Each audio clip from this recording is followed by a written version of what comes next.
Hello mga palangga! Meet my new friends! Very nice color fish and very nice form fish. Especially that one, that white one. I really love that fish. The orange one, I think that the white one, his name, I think it's a Calico Rancho. Correct me if I'm wrong. And that the other one, the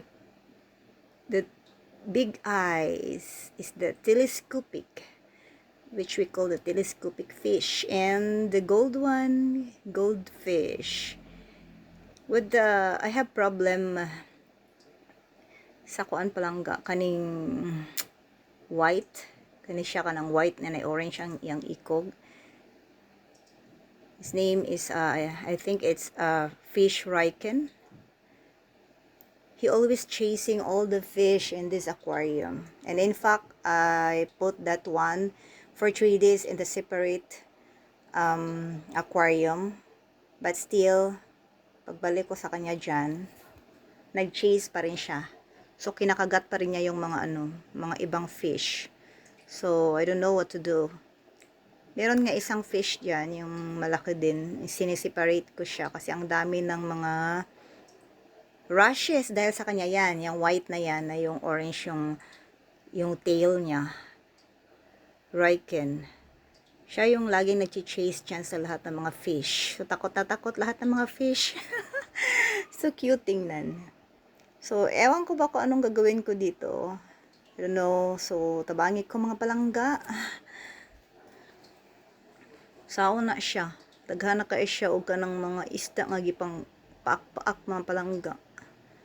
So nawa bisan dako dadagan jud siya palangga. Dagan bisan dako dagko. Ay grabe na siya kakamal dito gyud as in. So this is very nice collection, no?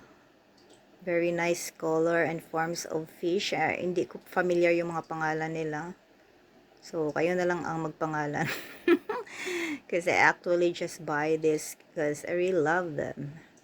Pero hindi ako particular sa mga names, so I don't really mind the names of them, but what is the most important is I really love the color and the form of this fish.